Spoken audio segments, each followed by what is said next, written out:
Welcome to the Lead Pedal Podcast with your host, Bruce Outridge, where he talks all things trucking. Now let's get rolling.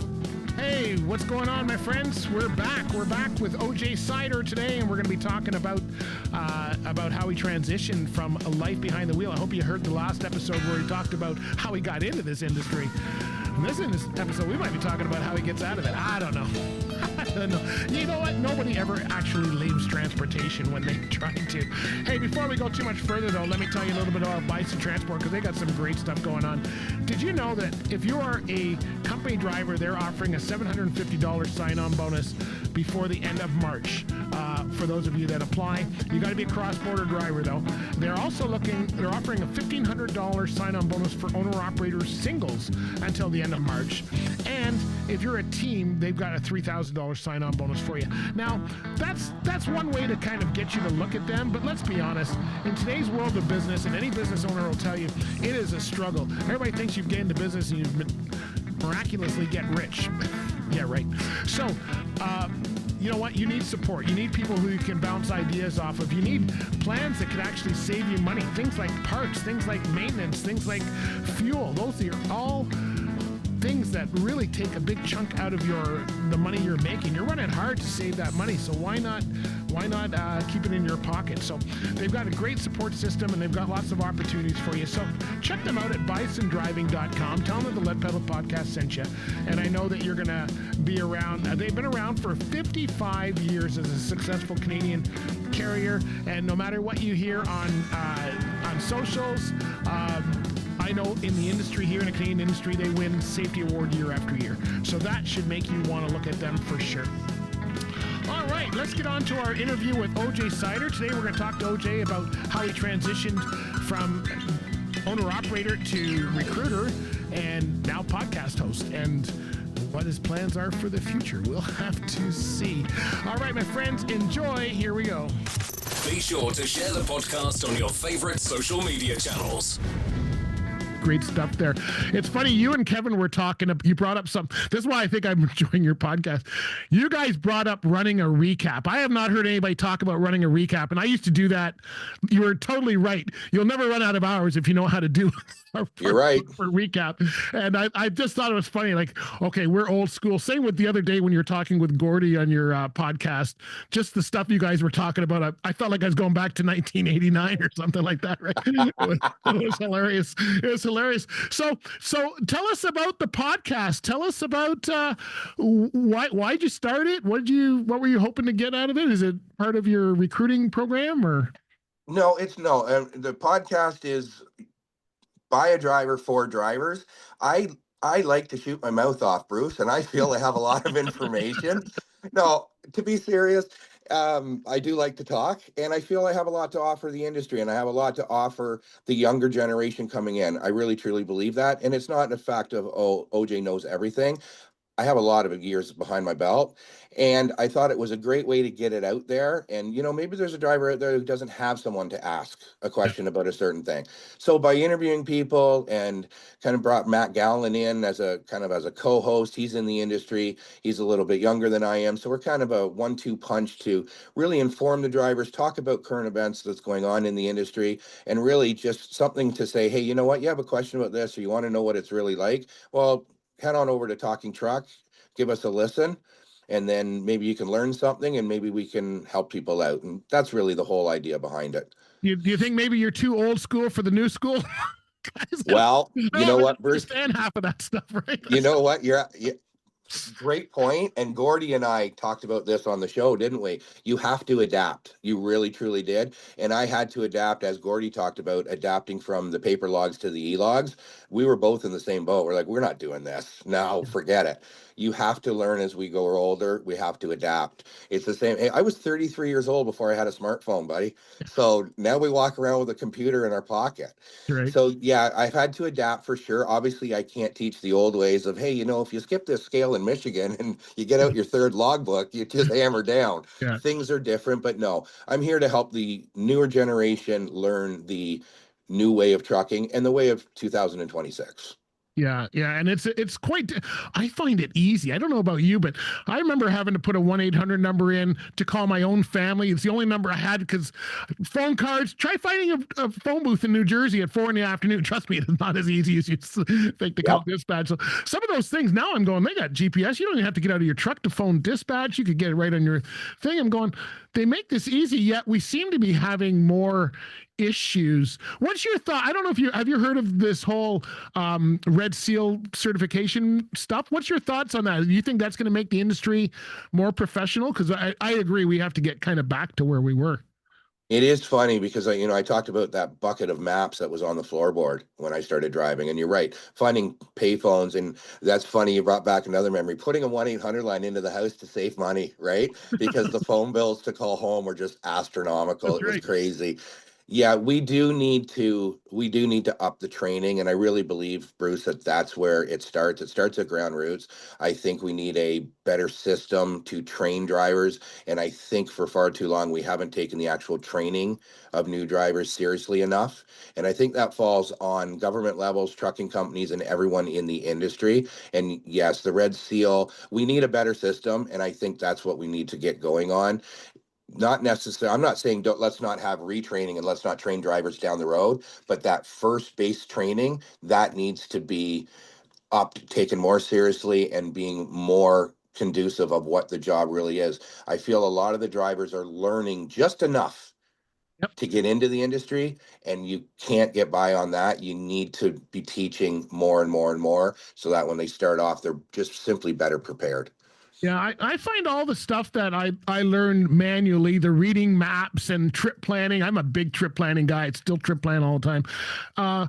That people don't do that. They've got their phones. Even I could be in a class talking about trip planning and map reading, and people go, "Why do I need that? I've got a phone."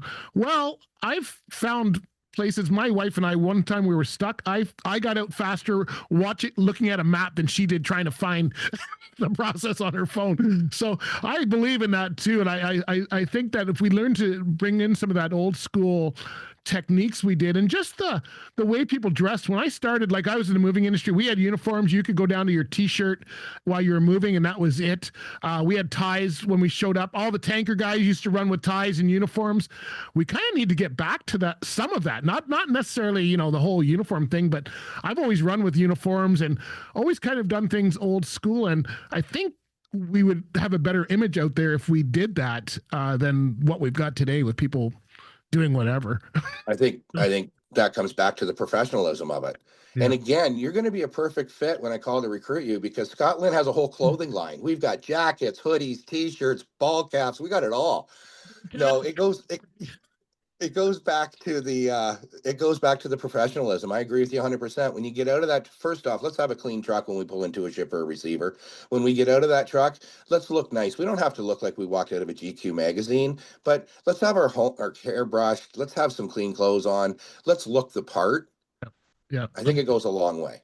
Yeah, no, I've always been into that, and I don't know, we've gotten away from that, and I hear everybody complaining about it, but I don't see anybody going back to that. And even in my days when we didn't have uniforms, the company would offer you jackets and t-shirts, and you can buy, and I found it easier to buy 3 of the company t-shirts. I didn't have to worry about what am I going to wear tomorrow. It looks just the same as the one yesterday, right? So it was just easier that way. I don't know. Life seemed easier back then, but so now, what's been the response in your podcast? I love it. Who else has been listening? What kind of feedback you've been getting on it? What kind of topics do you think you're going to kind of have for the future? Actually, the feedback's been really good. The people that have listened and have reached out to us have been really happy with it. It's made us feel good. So I'll be honest with you, January 1st, I wasn't really sure what I was doing, and I probably still am not. But yeah, we're going to continue.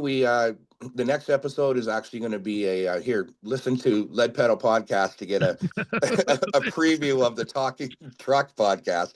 Our next episode is Matt Gallen and I discussing how to be a successful owner operator, Okay. and that is just giving tips and tricks and what to do, and maybe a little bit of what not to do. Yeah. Things like trip planning, fuel mileage, tires, all that stuff. So that's where we're going to head with it. I'm looking to interview more drivers so that we get a real hands-on feel of what's really going on out on the road. Because it's one thing, Bruce, for you and I to sit and talk about what it's like of life on the road, but I want to talk to the actual drivers like Gord Sample that are actually doing it each and every day. And then we're going to do more shows along the way of, what to do, how to maximize your profits, how to save some money, and it'll be tips and tricks and things like that. We're just keeping it open, and Matt and I are having a lot of fun doing it. Yeah, it's fun. It's time consuming. And what people don't see is the behind the scenes, the editing and the uploading and sharing and all that stuff that goes on behind the scenes. I still don't know what I'm doing. I've been doing it for 10 years. So good luck. Good luck. Well, and I've been very fortunate too, because a couple of people reached out to me, and as you just said, the behind the scenes stuff, the production, Bruce, I had nothing to do. I have no idea what to do with production. Well, ran into a fellow that said, "Hey, you're starting this podcast. His name is Chris Brown, and he's doing the production for me. He's got experience, so I do the raw footage and I send it to him. So I'm grateful for the help, and then he sends it back, and I get it out there to the public. But yeah, it's a behind the scenes. It's a team effort for sure, right? Yeah, for sure. Well, buddy, it's been an absolute pleasure talking with you. Good luck with the podcast. I hope it goes. Where would you like people to go? Tell us where to follow you. I know I follow you on Instagram, and I got your podcast on Apple Podcasts is where I got it. But tell us where you'd like people to go. We're on Spotify, Apple, Amazon. We're everywhere you get your podcasts. Soon to be dropped will be the website, talkingtruck.ca. We're probably a week out from the launch of that. Instagram, we're there. And look us up, have a listen, and give us a comment. We'd really appreciate it. And Bruce, I want to thank you for having me on and the support. Wonderful. I love your podcast as well. It's a lot of fun to listen to as I'm driving through the GTA, going to interview drivers and stuff. So I've really enjoyed yours as well. And I appreciate the support for Scott Lynn and for the Talking Truck podcast. Thank you, Bruce. Yeah, if people want to touch base with you for Scott Lynn, if they're looking more for the career part, tell us where we should go for that, because people might be interested in that. Call the recruiting department and ask for OJ, and I'd be more than willing to help out. We'll walk you through the entire process from the first application to orientation. We're here. We have a whole team of 9 people working behind the scenes to hire on drivers, and we'll take you through it step by step by step, and we make things as easy as we possibly can for the driver, and we're going to try and find the best fit to take your career to that next level. That's great. Yeah, I've been to your terminal. I know Scott's hopefully he's finished his house by now. He was just starting it back last time I was at your terminal. But you've got a great terminal, great system for people. So, as long as people understand what they're getting into, I think they're fine. A lot of people I find they're looking at trucking jobs like, oh, there's a job over there, I'm going to make money. Well, that's not how you look at a trucking job, because they're so different within the industry. You really have to kind of know what you're doing, do your homework. So hopefully people will do that. Well, and Scotland's a different animal too, in the fact that, we're very, very large company, very secure company.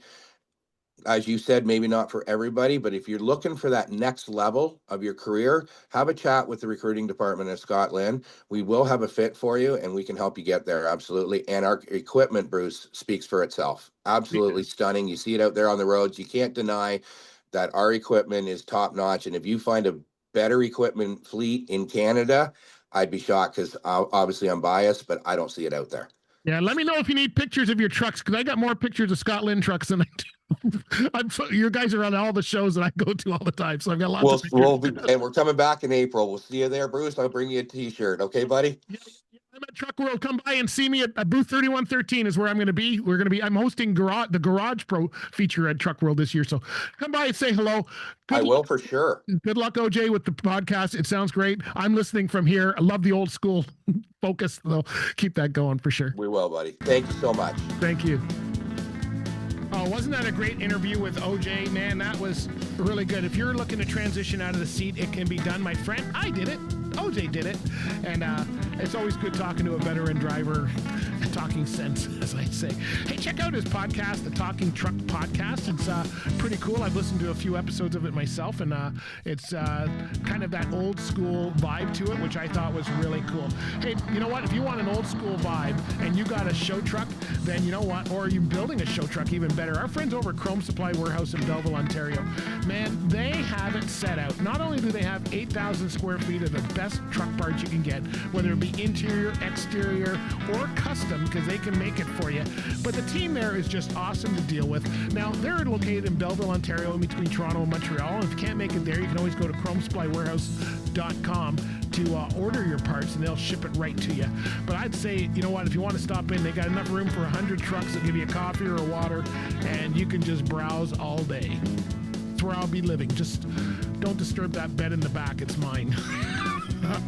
They are so cool over there. I love that place. All you gotta do is go and check out our socials and stuff, and you'll see what I mean. All right, my friends.